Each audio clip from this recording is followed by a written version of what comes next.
الله أكبر.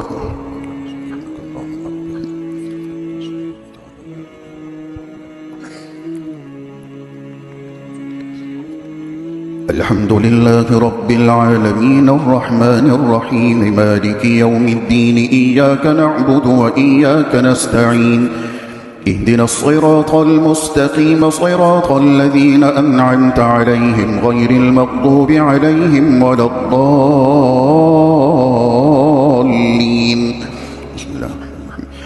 ألف لام ميم ذلك الكتاب لا ريب فيه هدى للمتقين الذين يؤمنون بالغيب ويقيمون الصلاة ومما رزقناهم ينفقون والذين يؤمنون بما أنزل إليك وما أنزل من قبلك وبالآخرة هم يوقنون أولئك على هدى من ربهم وأولئك هم المفلحون.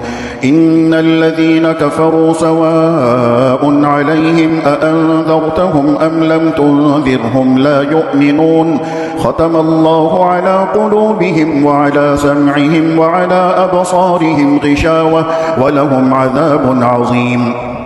ومن الناس من يقول آمنا بالله وباليوم الآخر وما هم بمؤمنين يخادعون الله والذين آمنوا وما يخدعون إلا أنفسهم وما يشعرون في قلوبهم مرض فزادهم الله مرضا ولهم عذاب أليم بما كانوا يكذبون.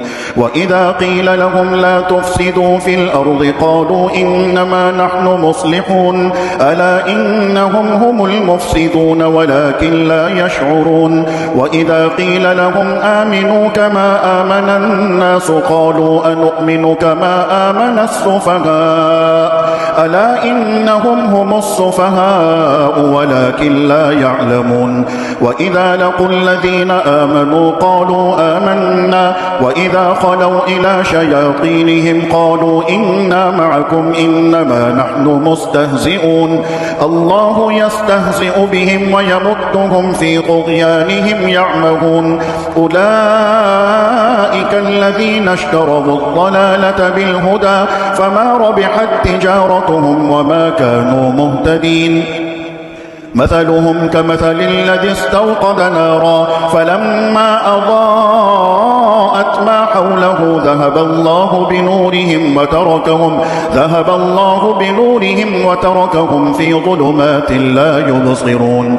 صم بكم عمي فهم لا يرجعون أو كصيب من السماء فيه ظلمات ورعد وبرق يجعلون أصابعهم في آذانهم من الصواعق حذر الموت والله محيط بالكافرين.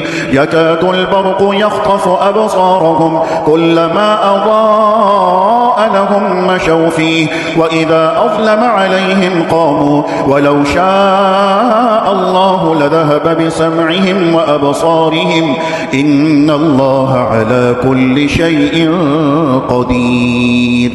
يا أيها الناس اعبدوا ربكم الذي خلقكم والذين من قبلكم لعلكم تتقون الذي جعل لكم الأرض فراشا والسماء بناء وأنزل من السماء ماء فأخرج به من الثمرات رزقا لكم فلا تجعلوا لله أندادا وأنتم تعلمون. وإن كنتم في ريب مما نزلنا على عبدنا فأتوا بصورة من مثله وادعوا شهداءكم من دون الله إن كنتم صادقين فإن لم تفعلوا ولن تفعلوا فاتقوا النار التي وقودها الناس والحجارة أعدت للكافرين. وبشر الذين آمنوا وعملوا الصالحات أن لهم جنات تجري من تحتها الأنهار كلما رزقوا منها من ثمرة رزقا قالوا هذا الذي رزقنا من قبل قالوا هذا الذي رزقنا من قبل وأتوا به متشابها ولهم فيها أزواج مطهرة وهم فيها خالدون إن الله لا يستحيي أن يضرب مثلا ما بعوضة فما فوقها فأما الذين آمنوا فيعلمون أنه الحق من ربهم وأما الذين كفروا فيقولون ماذا أراد الله بهذا مثلا يضل به كثيرا ويهدي به كثيرا وما يضل به إلا الفاسقين الذين ينقضون عهد الله من بعد ميثاقه ويقطعون ما أمر الله به أن يوصل ويفسدون في الأرض أولئك هم الخاسرون كيف تكفرون بالله وكنتم أمواتا فأحياكم ثم يميتكم ثم يحييكم ثم إليه ترجعون هو الذي خلق لكم ما في الأرض جميعا ثم استوى إلى السماء فسواهن 7 سماوات وهو بكل شيء عليم